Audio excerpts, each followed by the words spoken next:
લેક્ચરમાં આપણે ડિસ્કસ કર્યું હતું પીસીઆર એટલે કે પોલિમરેઝ ચેઇન રિએક્શન, જેના હેલ્પથી આપણે એ પણ સમજ્યા કે કેવી રીતે ફોરેન જીન જે છે અથવા તો કોઈ આપણું ડિઝાયર્ડ જીન છે તેને આપણે મલ્ટીપ્લાય કરી શકીએ.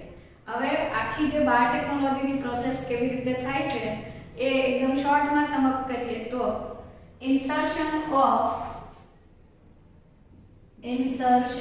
of alien piece of DNA or alien DNA अथवा desired DNA into the host cell એટલે કે યજમાન કોષની અંદર વિદેશી જનીન જે છે અથવા પર્યાપ્ત જનીન છે તેને આપણે કેવી રીતે દાખલ કરી શકીએ. તો આ જે આખી પ્રોસેસ છે તેની અંદર શું કરવામાં આવે, insertion of alien DNA into a host cell કેવી રીતે થાય એ આપણે આગળ પણ ડિસ્કસ કર્યું છે કે પહેલા તો જે તે જનીન ગ્રહણ કરવા માટે આપણે જે હોસ્ટ સેલ છે તેને શું કરવો પડે, કમ્પિટન્ટ બનાવવો પડે. અને એકવાર એ એની અંદર દાખલ થઈ જાય પછી તો આપણે ઈઝીલી એને ક્લોન કરી શકીએ, એની બહુ બધી કોપીઝ જે છે એ પ્રિપેર કરી શકીએ છીએ. તો in order to introduce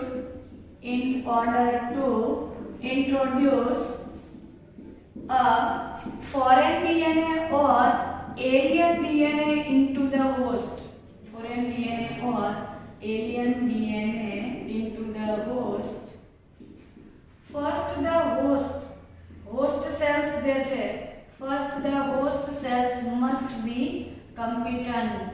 એકવાર એ હોસ્ટ સેલ જે છે કમ્પિટન્ટ બનશે પછી એ આપણું ડિઝાયર્ડ ડીએનએ છે એક્સેપ્ટ કરશે. મતલબ કે આપણું ઈચ્છિત જનીન છે તેને સ્વીકારવા માટે આપણે પહેલા તો જે તે જનીનો જે છે એ ગ્રહણ કરવા માટે યજમાન કોષને ગ્રહણશીલ બનાવવો પડે, સક્ષમ બનાવવો પડે.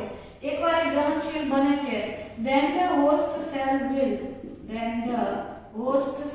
will take up our DNA, take up the recombinant DNA. એટલે આપણે recombinant DNA જે છે alien DNA ના બદલે આપણે ડાયરેક્ટ એવું લખી દઈએ કે recombinant DNA જે છે તેને યજમાન કોષ અથવા તો વાહક કોષ જે છે એની અંદર દાખલ કરવો છે.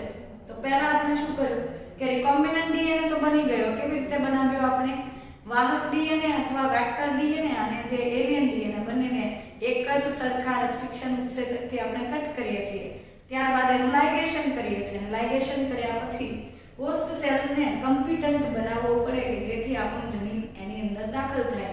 તો આ હોસ્ટ સેલ જે છે એ માઇક્રોબિયલ સેલ પણ હોઈ શકે, પ્લાન્ટ સેલ પણ હોઈ શકે, એનિમલ સેલ હોઈ શકે, ઇવન હ્યુમન સેલ પણ હોઈ શકે છે. એ આપણું જે રિકોમ્બિનન્ટ ડીએનએ છે તેને સરળતાથી સ્વીકારતું નથી. આ માટે પહેલા આપણે એને શું કરવો પડે છે, કમ્પિટન્ટ બનાવવો પડે છે, એટલે કે સક્ષમ બનાવવો પડે, હરીફ બનાવવો પડે. અને એની પદ્ધતિ પણ આગળના લેક્ચરમાં આપણે ડિસ્કસ કરી હતી કે ટ્રીટિંગ વિથ કેલ્શિયમ અથવા તો ડાયવેલેન્ટ કેટાયન્સ થી આપણે એને ટ્રીટ કરતા હતા. હીટ શોક, ઇલેક્ટ્રિક શોક આપીને અથવા તો જીન ગન અથવા પાર્ટિકલ બોમ્બાર્ડમેન્ટ કરીને કોઈ પણ પદ્ધતિથી હરીફ બનાવવો પડે તો એની અંદર પેલા કોષની જે દિવાલ અથવા રસસ્તરમાં છિદ્રો થતા હતા અને ડીએનએ જે છે એ યજમાન કોષમાં દાખલ થાય. હવે જે કોષની અંદર રિકોમ્બિનન્ટ ડીએનએ એન્ટર થયું છે એ કોષની જ આપણે વૃદ્ધિ પ્રેરવી છે, બીકોઝ એમાંથી આપણને ડિઝાયર્ડ જે પ્રોડક્ટ છે એ પ્રાપ્ત થવાની છે, બરાબર ને. તો એ પ્રોડક્ટ મેળવવા માટે જે રિકોમ્બિનન્ટ ડીએનએ ધરાવતા સેલ્સ છે અને એવા સેલ્સ કે જેણે આપણું રિકોમ્બિનન્ટ ડીએનએ એક્સેપ્ટ નથી કર્યું એવા સેલ્સને એકબીજાથી શું કરવા પડે, જુદા પાડવા પડે. અને એના માટે આપણે સિલેક્ટેબલ માર્કર્સ સમજ્યા હતા. તો ચાલો એ પણ લખી દઈએ કે if the recombinant DNA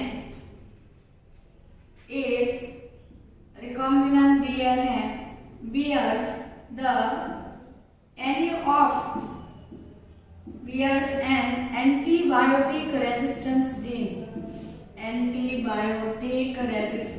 gene, मतलब કે જે તે પ્રતિજૈવિક અવરોધક જનીનો ધરાવતો હોય એવો કોઈ તમે પ્લાઝમિડ લીધો છે અથવા એવો કોઈ recombinant DNA, if the DNA bears an antibiotic resistance gene, मतलब કે આ આપણું રિકોમ્બિનન્ટ ડીએનએ છે અને યાદ કરો કે PBR322 જે છે એની પાસે બે એન્ટીબાયોટિક રેઝિસ્ટન્સ જીન હતા જેના ઉપર આપણે આપણું ઈચ્છિત જનીન જોડી દીધું એ પૈકીનું એક જગ્યા પર ટેટ્રાસાયક્લિન અવરોધક જનીન હતું જે આપણે નિષ્ક્રિય કર્યું હતું પરંતુ ધારો કે આ રિકોમ્બિનન્ટ ડીએનએ નો જે વાહક છે આ વેક્ટર પાસે એમ્પિસિલિન અવરોધક જનીન છે એટલે કે ધારો કે રિકોમ્બિનન્ટ ડીએનએ જે છે that bears એમ્પિસિલિન રેઝિસ્ટન્સ જીન અથવા એમ્પિસિલિન નો અવરોધ કરતું જનીન દર્શાવે છે ધરાવે છે તો એક બેક્ટેરિયલ સેલ એવો છે કે જેની અંદર રિકોમ્બિનન્ટ ડીએનએ એક્સેપ્ટ થયું છે અને એક સેલ એવો છે કે જેણે આપણું રિકોમ્બિનન્ટ ડીએનએ જે છે એ એક્સેપ્ટ નથી કર્યું એની પાસે તો એનું પોતાનું જ ડીએનએ છે જ્યારે આની પાસે એનું પોતાનું ડીએનએ હોવાની સાથે સાથે આપણું ઈચ્છિત જનીન પણ છે એટલે આ રિકોમ્બિનન્ટ ડીએનએ ધરાવતો સેલ છે અને આ નોર્મલ સેલ છે બરાબર તો જ્યારે આપણું રિકોમ્બિનન્ટ ડીએનએ કોઈ એમ્પિસિલિન અવરોધક જનીન ધરાવતું હોય એટલે આપણે એવું લખી દઈએ કે when the host cell receives a recombinant DNA bearing ampicillin resistance gene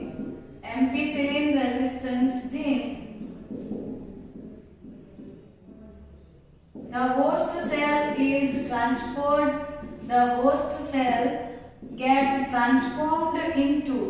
gets transformed into an ampicillin resistance cell. Ampicillin નો અવરોધ કરતો જે સેલ છે તેમાં રૂપાંતરિત થાય છે આ બાબતો આપણે સિલેક્ટેબલ માર્કરમાં સારી રીતે ડિસ્કસ કરી છે છતાં પણ તમને કહ્યું સામાન્ય નોર્મલ ઈ કોલી જે છે નોર્મલ ઈ કોલી એ એમ્પિસિલિન ટેટ્રાસાયક્લિન કેનામાઇસિન કે ક્લોરામ્ફેનિકોલ જેવી એન્ટીબાયોટિકનો સામનો કરી શકતું નથી જ્યારે આ રિકોમ્બિનન્ટ ડીએનએ લીધું એ પ્લાઝમિડ પર એક એમ્પિસિલિન રેઝિસ્ટન્સ જીન છે અને આ એમ્પિસિલિન રેઝિસ્ટન્સ જીન ધરાવતું પ્લાઝમિડ આ ઈ કોલી બેક્ટેરિયામાં ગયું પહેલા તો એ પણ કેવો હતો સામાન્ય હતો એ પણ એમ્પિસિલિન નામની એન્ટીબાયોટિકનો વિરોધ કરી શકતો નહોતો પ્રતિકાર કરી શકતો નહોતો પરંતુ જ્યારે એ આપણું રિકોમ્બિનન્ટ ડીએનએ એક્સેપ્ટ કરે છે ત્યારે when it receives our recombinant DNA or we can say ampicillin resistance gene ત્યારે આ જે હોસ્ટ સેલ છે એ હોસ્ટ સેલ પણ એમ્પિસિલિન નો પ્રતિકાર કરતા કોષની અંદર કન્વર્ટ થાય છે રૂપાંતરિત થાય છે આ ઘટનાને કહેવાય છે ટ્રાન્સફોર્મેશન એટલે કે રૂપાંતરણ હવે આના બેસિસ પર આપણે શું કરીશું then the mixture of cells then the host cells are placed on ampicillin containing plate ampicillin containing plate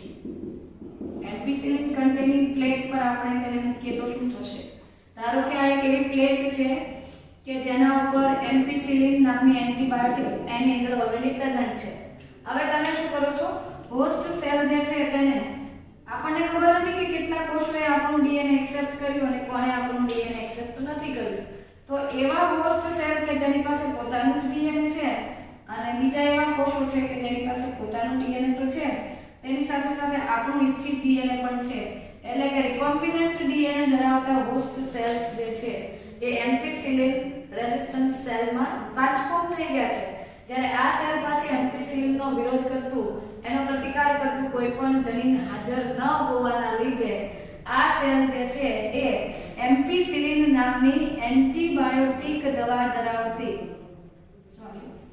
ampicillin ધરાવતી પ્લેટ જે છે એના પર આ બેક્ટેરિયા આ નોર્મલ ઈ કોલી બેક્ટેરિયા વૃદ્ધિ પામતા નથી બીકોઝ એની અંદર તો એમ્પિસિલિનનું રેઝિસ્ટ કરતું કોઈ જીન હોતું નથી જ્યારે જે રિકોમ્બિનન્ટ ડીએનએ ધરાવતા ટ્રાન્સફોર્મ થયેલા બેક્ટેરિયા છે જે પહેલા એન્ટીબાયોટિકનો અવરોધન નહોતા કરી શકતા પરંતુ આપણે જે રિકોમ્બિનન્ટ ડીએનએ એડ કર્યું જે પ્લાઝમિડ ઉમેર્યું એની પાસે એમ્પિસિલિન રેઝિસ્ટન્સ જીન હતું અને આ જીન આની અંદર ઇન્ટ્રોડ્યુસ થવાથી એ સેલ પણ એમ્પિસિલિનનું રેઝિસ્ટન્સ કરતો એનો અવરોધ કરતા કોષમાં રૂપાંતરિત થયો આ રૂપાંતરણ થઈ ગયું તો આ રીતે એમ્પિસિલિન વાળી પ્લેટ પર આપણે આવા કોષોની વૃદ્ધિ પ્રેરીએ છીએ ત્યારે transformants and non transformants we can separate the transformant and non transformant. Transformant એટલે કે જે રૂપાંતરિત થયેલા કોષો છે જે એમ્પિસિલિનનો અવરોધન કરતા કોષોમાં રૂપાંતરિત થયા છે અને આ કોષોએ ડીએનએ નથી સ્વીકાર્યું તો તેઓ બિન રૂપાંતરિત કોષો છે. આ રીતે રૂપાંતરિત ઘટકો અને બિન રૂપાંતરિત ઘટકોને એમ્પિસિલિન ધરાવતી પ્લેટ પર વૃદ્ધિ પ્રેરીને આપણે શું કરી શકીએ છીએ? સિલેક્શન કરી શકીએ છીએ. આ સ્થિતિમાં એમ્પિસિલિન રેઝિસ્ટન્સ જીન સિલેક્ટેબલ માર્કર તરીકે વર્તે છે. જ્યારે આગળના પોઈન્ટમાં ક્લોનિંગ સાઇટ વાળા ટોપિક વાળા વિડિયોમાં આપણે એ ડિસ્કસ કર્યું હતું કે જો એમ્પિસિલિન ધરાવતું જનીન બંને પાસે હોય એવી કન્ડિશનમાં આપણે કોનો યુઝ કર્યો હતો? ટેટ્રાસાયક્લિન અવરોધક જનીનનો ઉપયોગ કર્યો હતો અને એ વખતે આપણે બે પ્લેટ્સ બનાવી હતી, રેપ્લિકા મેથડ કરી હતી. તો અહીંયા જુદું છે. અહીંયા એક કન્ડિશન એવી છે કે જેમાં કોષો એમ્પિસિલિન ધરાવતું અથવા રિકોમ્બિનન્ટ ડીએનએ એક્સેપ્ટ કરે છે, જ્યારે બીજી કન્ડિશન એવી છે કે એમાં એ કોઈ ડીએનએ બહારથી એક્સેપ્ટ નથી કરતા, એની પાસે ફક્ત પોતાનું ડીએનએ છે. આવી પરિસ્થિતિમાં આપણે એમ્પિસિલિનનો સિલેક્ટેબલ માર્કર તરીકે ઉપયોગ કરી શકીએ છીએ. સો નાઉ obtaining the foreign gene product એટલે કે વિદેશી જનીન જે છે તેની નિપજ પ્રાપ્ત કરવી. તો આ પદ્ધતિની અંદર આપણે શું સમજવાના છીએ કે if you insert a piece of DNA or we can say the alien DNA, foreign DNA into a vector and then transfer it into a host cell. હવે હોસ્ટ સેલ જે છે પ્લાન્ટ સેલ પણ હોય, animal cell પણ હોય, microbial cells પણ હોઈ શકે, બટ યુઝ્યુઅલી માઇક્રોબિયલ સેલ્સ એટલે કે બેક્ટેરિયલ સેલ્સ ની અંદર આપણે આ જે રિકોમ્બિનન્ટ ડીએનએ છે ઇન્ટ્રોડ્યુસ કરતા હોઈએ બીકોઝ બેક્ટેરિયલ સેલ્સ જે છે એનો રેટ ઓફ મલ્ટીપ્લિકેશન એ ઝડપથી સેલ ડિવિઝન કમ્પ્લીટ કરે છે અને એટલે આપણે બહુ બધા સેલ્સ એક સાથે ઘણી બધી નકલો મળી શકે અને મોટા પાયા પર આપણે ઉત્પાદન કરી શકીએ એ હેતુસર હોસ્ટ સેલ જે છે એ બેક્ટેરિયલ સેલ લેવામાં આવતો હોય છે. તો જો ધારો કે તમે એલિયન ડીએનએ અથવા તો જે જીન ઓફ ઇન્ટરેસ્ટ આપણો જે ઈચ્છિત જનીન છે એને વાહક જનીન એટલે કે પ્લાઝમિડ સાથે અટેચ કરો છો અને ત્યાર પછી બેક્ટેરિયા એટલે કે કોઈ યજમાન કોષમાં દાખલ કરો છો. હવે એ સમજી ગયા કે કેવી રીતે દાખલ કરવાનું. યજમાન કોષ છે તેને આપણે કમ્પિટન્ટ બનાવતા હતા, હરીફ બનાવતા હતા. તો એ સેલની અંદર the gene will be multiplied, the gene gets multiplied, એનું મલ્ટીપ્લિકેશન થાય છે, મતલબ કે બહુગુણિત થાય છે. જે તે જનીન જે છે બેક્ટેરિયલ કોષમાં ડબલ થાય છે, મતલબ કે સતત એનો જથ્થો વધતો રહે છે. પણ ફક્ત એ નથી જરૂરી કે જે તે જનીન મલ્ટીપ્લાય થાય. કોઈ પણ બાયોટેકનોલોજી છે તેનો અલ્ટિમેટ એમ શું છે, અંતિમ ગોલ શું હોય આપણો? Ultimate goal of any biotechnological process is to obtain the beneficial product or we can say individual enzymes. કોઈ વ્યક્તિગત પ્રોટીન મેળવવા, કોઈ ઉત્સેચક મેળવવા માટે આપણે બાયોટેકનોલોજીની કોઈ ચોક્કસ પદ્ધતિ વાપરતા હોઈએ. તો આપણો અંતિમ હેતુ તો શું હતો કે આપણને મનુષ્ય માટે ફાયદાકારક કોઈક નિપજ પ્રાપ્ત થાય. તો આ ટોપિકમાં આપણે સમજવાના છીએ કે આ નિપજ આપણે કેવી રીતે મેળવી શકીએ. તો પહેલા તો the recombinant DNA must be expressed to produce or to form the protein or we can say the product. એટલે કે પહેલા તો જે આપણે recombinant DNA યજમાન કોષમાં દાખલ કર્યો છે એ અભિવ્યક્ત થવો જોઈએ. પહેલા તેમાંથી મેસેન્જર આરએનએ બનશે, ત્યાર પછી તેની અંદરથી શું બનશે? પ્રોટીન બનશે અને તે કેવી રીતે એક્સપ્રેસ થાય છે એ બધું આપણે મોલેક્યુલર બેસિસ ઓફ ઇનહેરિટન્સ વાળા ચેપ્ટરમાં સમજી લીધું છે. ઓકે, તો અલ્ટિમેટલી તો આપણો હેતુ એ જ હતો કે આપણે જે પણ એક્સપેરિમેન્ટ રન કર્યો તેની મદદથી આપણે જે તે ઈચ્છિત જનીનની ઈચ્છિત નિપજ મેળવીએ. તો એ નિપજ મેળવવાની ઘણી બધી પદ્ધતિઓ હોય છે, બટ તમને એનસીઈઆરટી માં ક્વેશ્ચન આપ્યો છે કે large scale production is necessary for any recombinant DNA. Can you explain why? શા માટે આપણે કોઈ પણ જનીન અથવા તો બાયોટેકનોલોજીથી કોઈ પણ જે પ્રયોગ કરો છો તમે ત્યાર પછી મોટા પાયા પર એનું ઉત્પાદન કેમ જરૂરી છે? હવે આપણે ઉદાહરણ લઈએ ઇન્સ્યુલિન માટેનું જનીન. ધારો કે આપણે પ્લાઝમિડ પર અટેચ કર્યું હતું અને તેમાંથી આપણે ઇન્સ્યુલિન મેળવવું છે. તો ઇન્સ્યુલિન વિશે તમે ઘણા બધા ચેપ્ટરમાં ડિસ્કશન કરી ચૂક્યા છો કે ઇન્સ્યુલિન જે છે ડાયાબિટીસ મેલિટસના દર્દીઓ માટે ઉપયોગી છે. તો વર્લ્ડમાં કેટલી બધી પોપ્યુલેશન છે. હવે આટલી મોટી પોપ્યુલેશન મતલબ આટલી મોટી વસ્તીમાં ઘણા બધા લોકોને ડાયાબિટીસ છે. તો મતલબ કે વસ્તીના પ્રમાણમાં પૂરતો જથ્થો મળી રહે એ હેતુથી આપણે મોટા પાયા પર ઉત્પાદન કરવું પડે છે.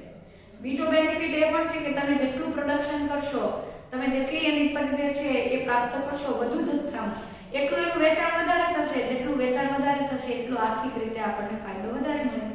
બંને તરફ ફાયદો. જે સ્વાસ્થ્ય સંબંધી તકલીફો છે એમાં પણ વધારે સુધારો થશે અને આપણી આર્થિક જે જરૂરિયાતો છે એ પણ સંતોષે. તો બંને પક્ષે ફાયદો થાય એ માટે આપણે એનું મોટા પાયા પર ઉત્પાદન કરવું જરૂરી છે. બરાબર. પણ સામાન્ય રીતે પહેલા એ સમજી લઈએ કે ધારો કે એક હોસ્ટ સેલ છે, યજમાન કોષ છે, એની અંદર એ જે તે યજમાનનું પોતાનું ડીએનએ તો છે જ, તેની સાથે સાથે આપણું રિકોમ્બિનન્ટ ડીએનએ પણ તેણે ગ્રહણ કરેલું છે. તો આવા જે સેલ્સ છે તેને તમે કહેશો હેટરોજીનિયસ સેલ. હેટરોજીનિયસ સેલ જે છે, વિષમ કોષ જે છે, આ હેટરોજીનિયસ સેલનો અર્થ છે કે તેની પાસે પોતાનું ડીએનએ પણ છે અને આપણું ઇચ્છિત ડીએનએ પણ છે. તો જ્યારે આપણે તેનું એક્સપ્રેશન ઇન્ડ્યુસ કરીએ ત્યારે બંને જનીનો અભિવ્યક્ત થાય. બેક્ટેરિયાના પોતાના જનીનો અભિવ્યક્ત થશે અને તેમાંથી પણ કેટલાક પ્રોટીન્સ બનશે.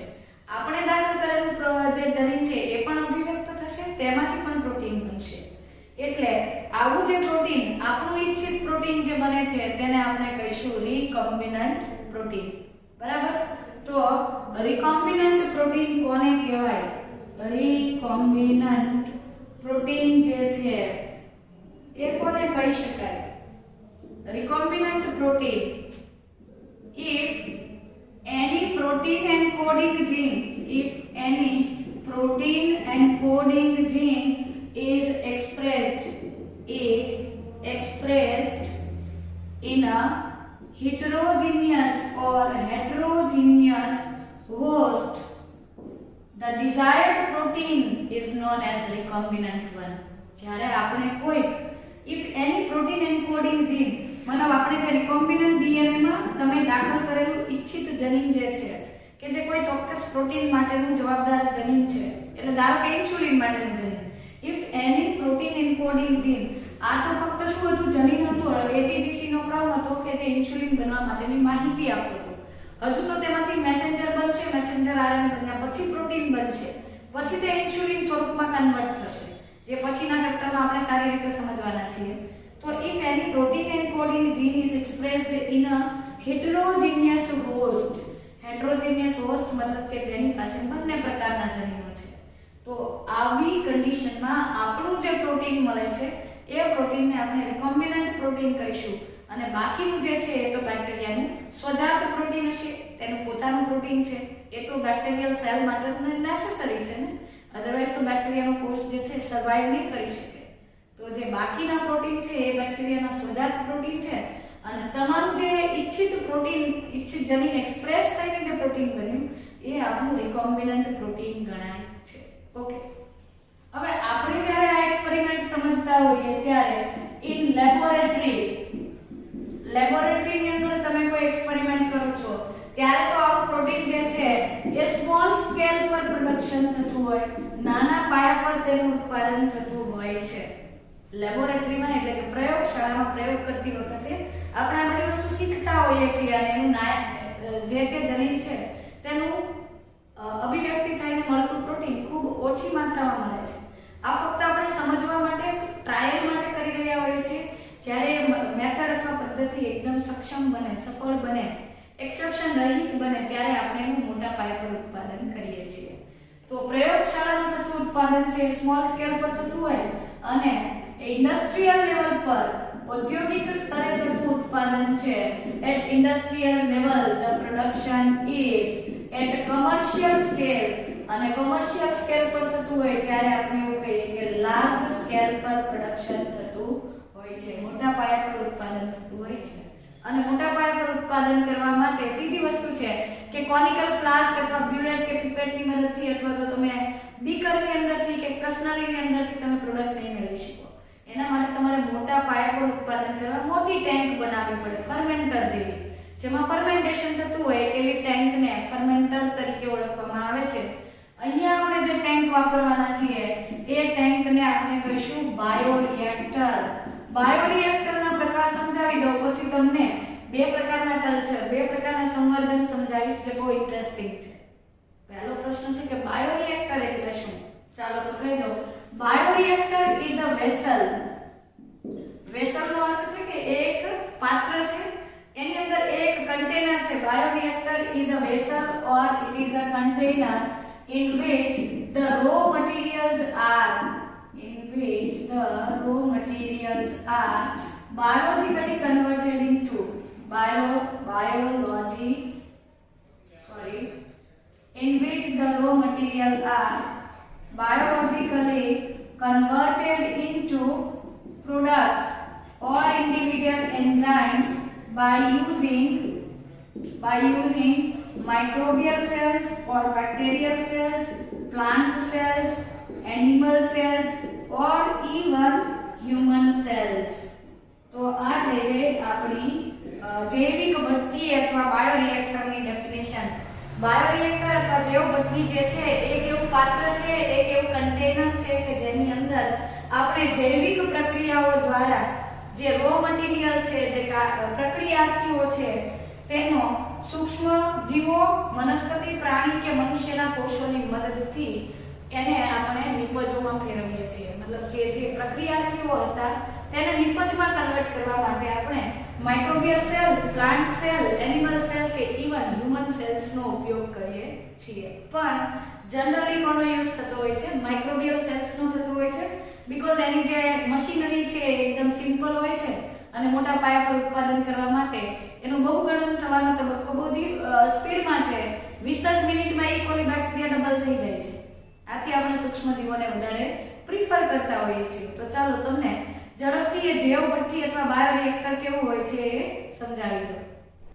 ચાલો તો જે તે આપણે યજમાન કોષની અંદર આપણું રિકોમ્બિનન્ટ ડીએનએ દાખલ કરી દીધું છે, તેમાંથી આપણે રિકોમ્બિનન્ટ પ્રોટીન પ્રાપ્ત કરવું છે અથવા ઇચ્છિત પ્રોટીન પ્રાપ્ત કરવું છે. અને તેના માટે પણ આપણે ચોક્કસ બાબત સમજીએ કે એ બાયોરિએક્ટર જે છે એ મોટી હોવી જોઈએ. કેટલી મોટી હોય?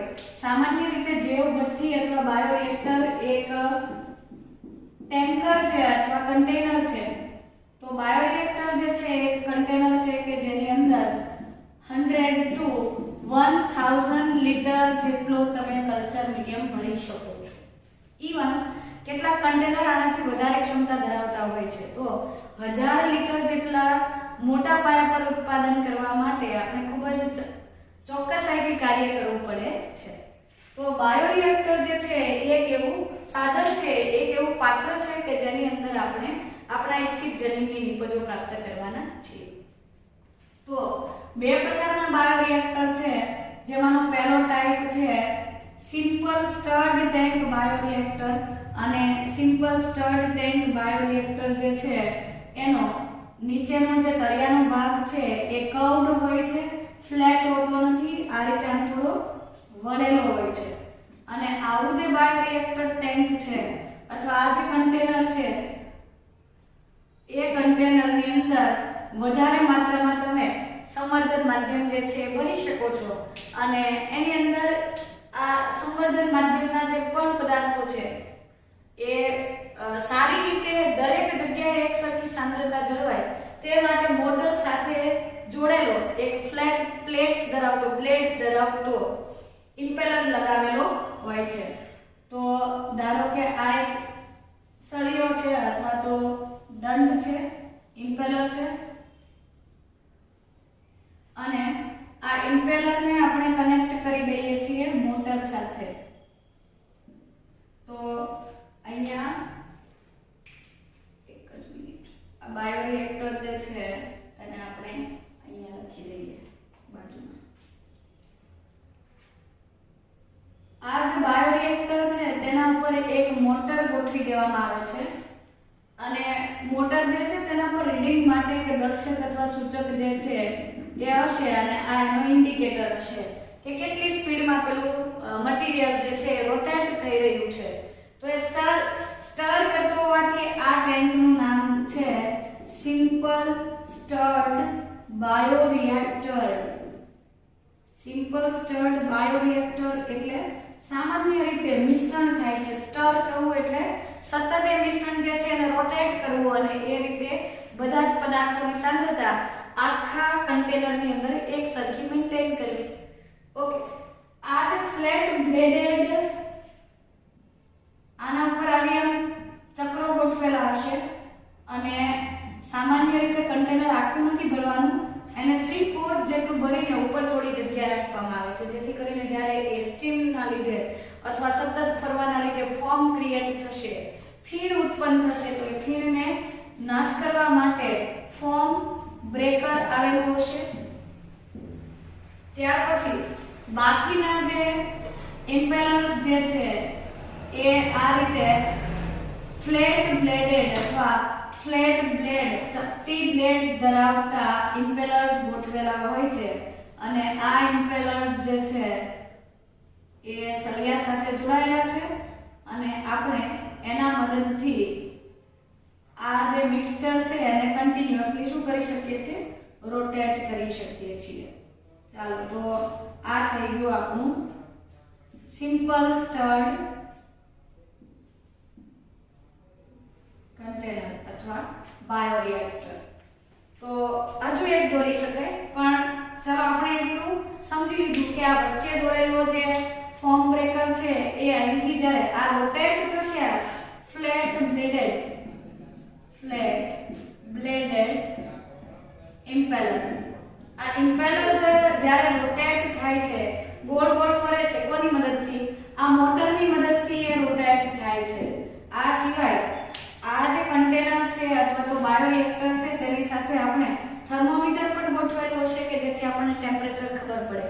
pH નો પ્રોબ પણ ગોઠવેલો હશે કે જેથી આપણને pH ખબર પડે અને pH નો પોર્ટ પણ આપણે મૂકીશું કે જ્યાંથી તમે એસિડ અથવા બેઝ જે છે એ દાખલ કરી શકો, મતલબ કે જે બફર જે છે તેને ઇન્ટ્રોડ્યુસ કરી શકો એવી રચના ગોઠવેલી હોય છે. આ pH પ્રોબ જે છે એ pH ને ઇન્ડિકેટ કરતો હોય, ઇન્ડિકેટર હોય. એના પરથી તમને ખબર પડે કે pH વધી ગઈ કે ઘટી ગઈ. તો એ સ્ટેબલ કરવા માટે તમે બહારથી એસિડ અથવા બેઝ ઉમેરી શકો. તો ઉમેરવા માટેનો પોર્ટ અલગથી હોય છે. ત્યાર પછી બીજો પણ એક પોર્ટ હશે કે જ્યાંથી સ્ટરાઇલ સ્ટીમ જે છે એ અંદર દાખલ થતી હશે. સ્ટરાઇલ એટલે કે જંતુ રહિત વરાળ જે છે એ દાખલ થાય છે. આ વરાળની અંદર વરાળ એટલે ઇન્ટ્રોડ્યુસ કરવામાં આવે છે કે તેની અંદર કોઈ સૂક્ષ્મજીવો હોતા નથી. સિમ્પલી પાણી એટલા માટે નહીં, બીકોઝ એની અંદર કોઈ બેક્ટેરિયલ અથવા વાયરલ કે કોઈ ફંગલ ઇન્ફેક્શન અથવા કન્ટામિનેશન હોઈ શકે. તો એ કન્ટામિનેશન રોકવા માટે, કન્ટામિનેશનનો અર્થ છે આપણે જે સજીવની, ધારો કે આપણે આની અંદર ઇકોલી બેક્ટેરિયાની વૃદ્ધિ કરાવી રહ્યા છીએ કે જેની અંદર આપણું રિકોમ્બિનન્ટ ડીએનએ છે કે જેના ઉપર આપણે ઇન્સ્યુલિન માટેનું જનીન મૂકેલું છે. તો આમાંથી આપણે ઇન્સ્યુલિન મેળવવું છે એટલા માટે આ રિએક્ટર આપણે સમજી રહ્યા છીએ. ઓકે, pH માટેનો પોર્ટ અલગ છે, ટેમ્પરેચર અલગથી છે. અહીંયાથી આપણે એક પોર્ટ એવો પણ ઇન્ટ્રોડ્યુસ કરેલો છે કે જ્યાંથી ઓક્સિજન કન્ટેનિંગ એર જે છે, સ્ટરાઇલ એર ઇન્ટ્રોડ્યુસ થતી હશે. હવા, ખાસ કરીને ઓક્સિજન જે છે નીચેથી પૂરો પાડવામાં આવે છે, પરંતુ એવી રીતે પૂરો પાડવાનો છે કે જેની સાથે વધારાના કોઈ સૂક્ષ્મજીવ તેની અંદર દાખલ થઈ શકતા નથી. તો આ સિમ્પલ સ્ટર્ડ ટેન્ક જે છે એ સિમ્પલ સ્ટર્ડ ટેન્કની અંદર શું હોય છે કે તેની રચનામાં નીચે અને ઉપર બંને તરફ આ સિવાય આપણે આની અંદર કલ્ચર મીડિયમ જે છે એ દાખલ કરી શકીએ તે માટેનો પણ એક પ્રોબ મૂકેલો હોય છે.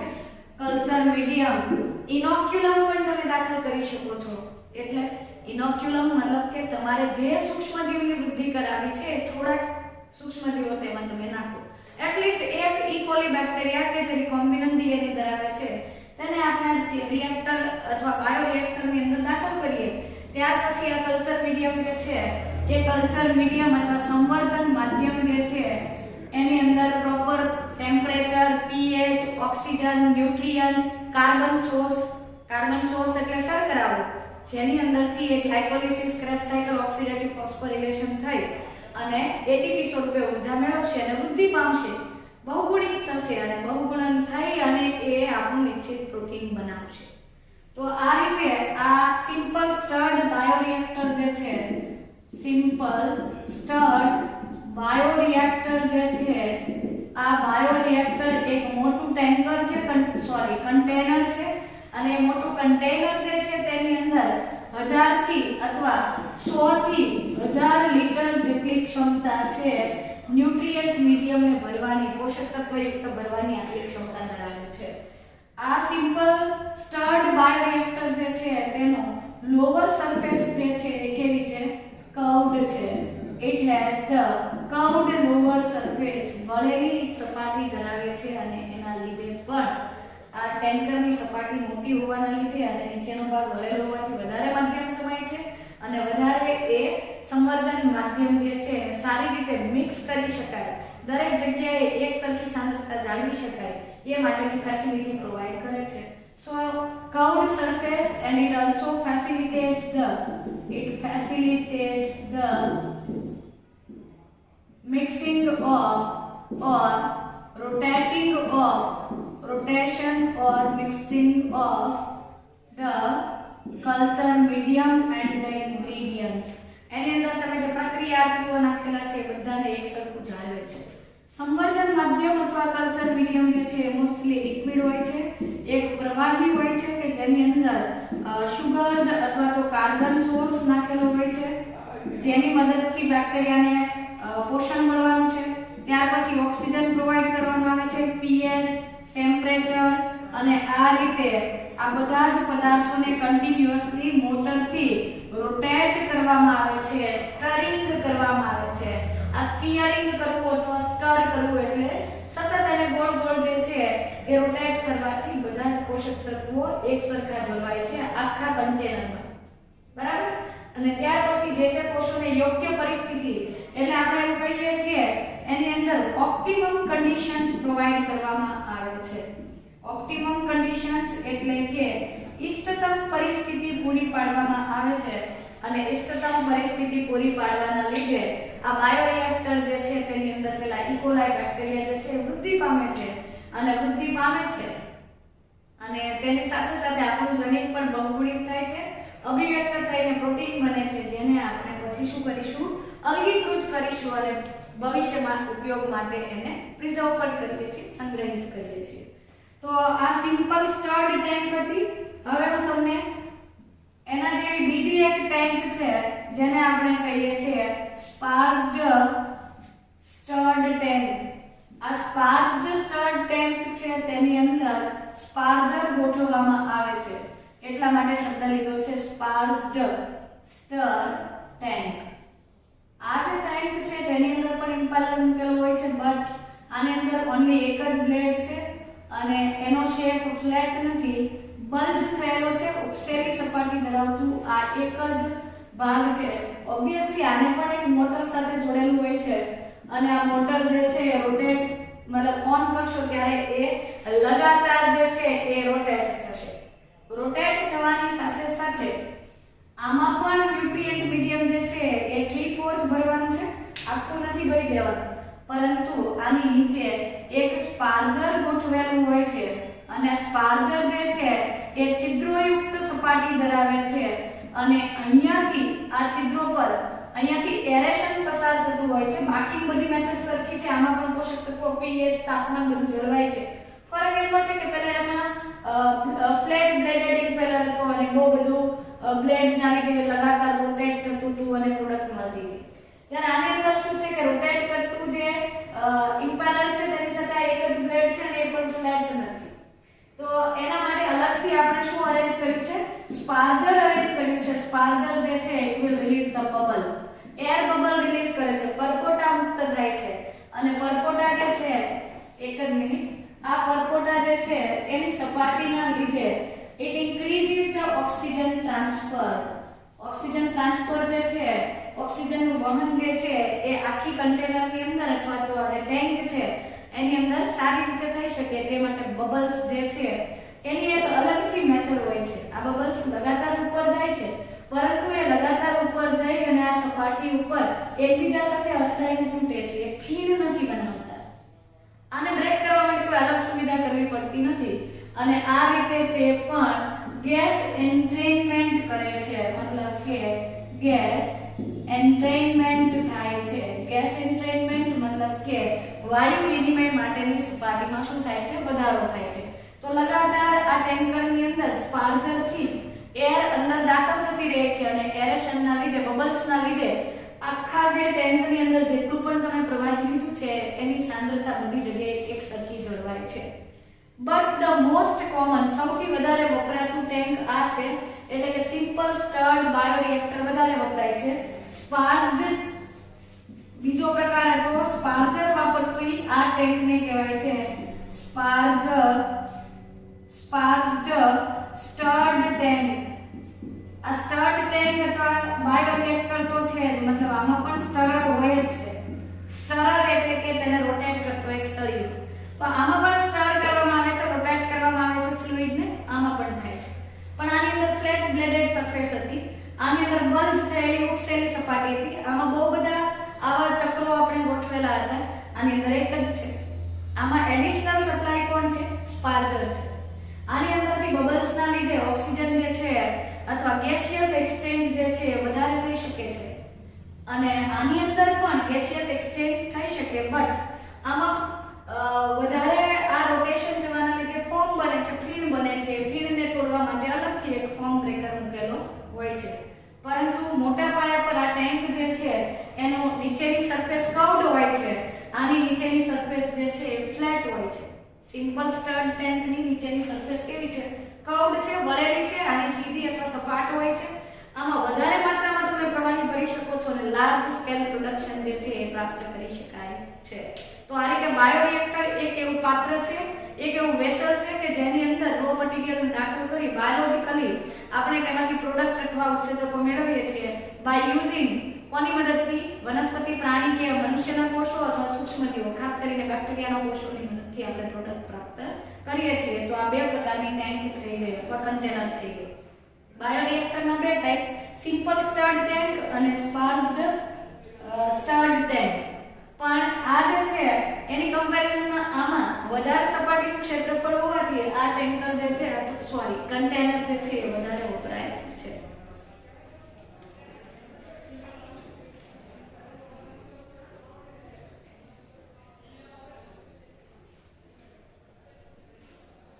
ચાલો ત્યાર પછી આપણે બે પ્રકારના આ કન્ટેનર તો સમજી લીધા અથવા બાયોરિએક્ટર્સ તો તમે સમજી લીધી, તેની સાથે સાથે ટુ ટાઇપ્સ ઓફ કલ્ચર જે છે તે પણ સમજીએ. સંવર્ધનના બે પ્રકારો છે. એક તો છે સિમ્પલ કલ્ચર અથવા બીજો પ્રકાર છે કન્ટિન્યુઅસ કલ્ચર. કન્ટિન્યુઅસ કલ્ચર અને સિમ્પલ કલ્ચરનું બીજું નામ આપણે લઈએ છીએ બેચ કલ્ચર.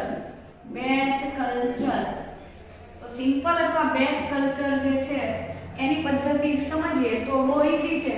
ત્યાં બેચ કલ્ચર જે છે ને તેની અંદર શું કરવામાં આવે કે જે ઇનોક્યુલમ માટેનો એક પોટ હોય, એક પાઇપલાઇન હોય, ત્યાંથી તમારે પોષક તત્વો અને તમારે જે બેક્ટેરિયાની વૃદ્ધિ પ્રેરવી છે એ બેક્ટેરિયા તમે એકવાર દાખલ કરી દો થોડી માત્રામાં અને બસ પછી pH, ટેમ્પરેચર વગેરે તમે મેન્ટેન કરો છો. પણ પોષક તત્વોનું પ્રમાણ, pH વગેરે બધું એક જ સાથે દાખલ કરી દીધેલું હોય છે. એ ચેન્જ કરવામાં નથી આવતું. મતલબ કે 100 કે 1000 લીટરની કેપેસિટી હતી તો 1000 લીટર તમે પોષક તત્વ ધરાવતું માધ્યમ તેમાં મૂકી દીધું અને ત્યાર પછી શું થાય છે તો એ સમજો. શરૂઆતમાં એ બેક્ટેરિયાનો વૃદ્ધિ દર જે છે એ કેવો હોય છે? ધીમો હોય છે. એટલે કે શરૂઆતમાં થોડાક જ બેક્ટેરિયા છે તો 1 માંથી 2, 2 માંથી 4, 4 માંથી 8, 8 માંથી 16, 16 માંથી 32 એમ શું થતા રહે છે? શરૂઆતમાં વૃદ્ધિ દર ધીમો છે, પછી ધીમે ધીમે વૃદ્ધિ દર વધે છે. જ્યારે વૃદ્ધિ દર વધે છે ત્યારે પણ પોષક તત્વો એકલા જ છે, શરૂઆતમાં પણ એકલા જ હતા. એક ટાઈમ એવો આવે છે કે બેક્ટેરિયા શરૂઆતમાં જે હતા એને આપણે કહીએ છીએ લેગ ફેઝ કે અથવા આપણે એમ કહીએ કે ન્યૂનતમ વૃદ્ધિ હતી. ત્યાર પછી લોગ ફેઝ કહીએ, લોગ ફેઝ અથવા એક્સપોનેન્શિયલ ફેઝ કહેવાય છે. એક્સપોનેન્શિયલ ફેઝ જે છે એ થાય અને ત્યાર પછી સ્ટેશનરી થઈ જાય, સ્ટેબલ થઈ જાય. કેમ સ્ટેબલ અથવા સ્ટેશનરી થયું? સ્ટેશનરી અથવા સ્ટેબલ થવાનું રીઝન એ છે કે એ કન્ટેનરમાં તમે 100 લીટર 200 લીટર 500 લીટર કે 1000 લીટર જેટલું પ્રવાહી ફિક્સ હતું.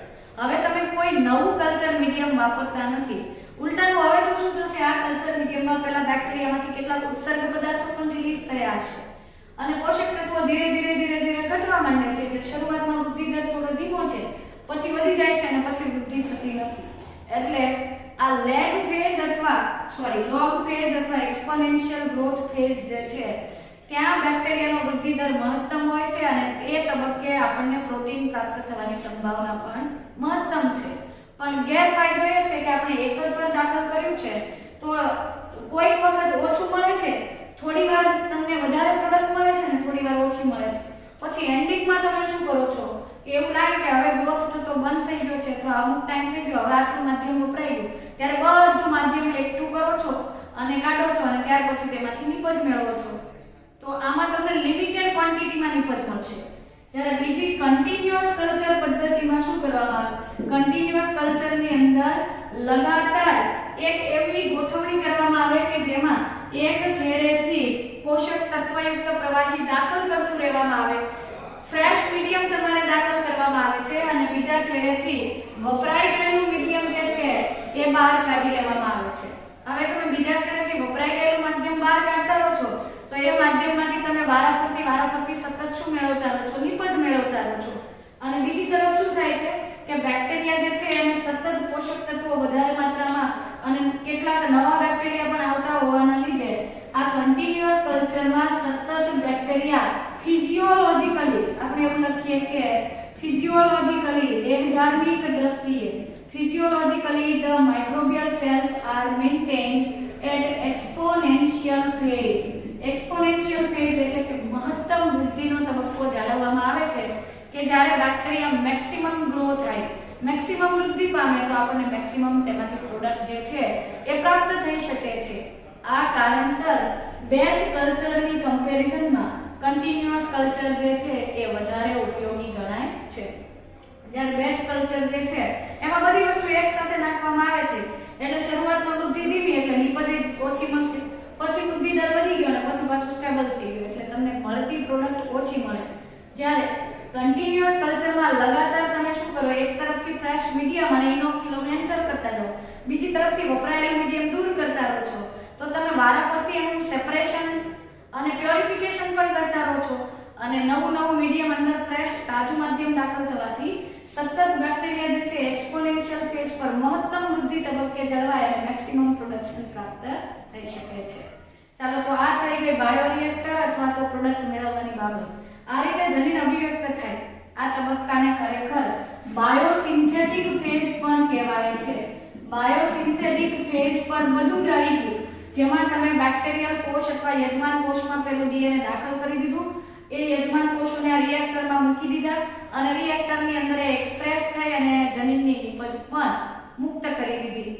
પરંતુ તમે નિપજને જે રિમૂવ કરો છો અથવા તો આઇસોલેટ કરો છો એ પદ્ધતિ બાયોસિન્થેટિક ફેઝમાં નથી આવતી.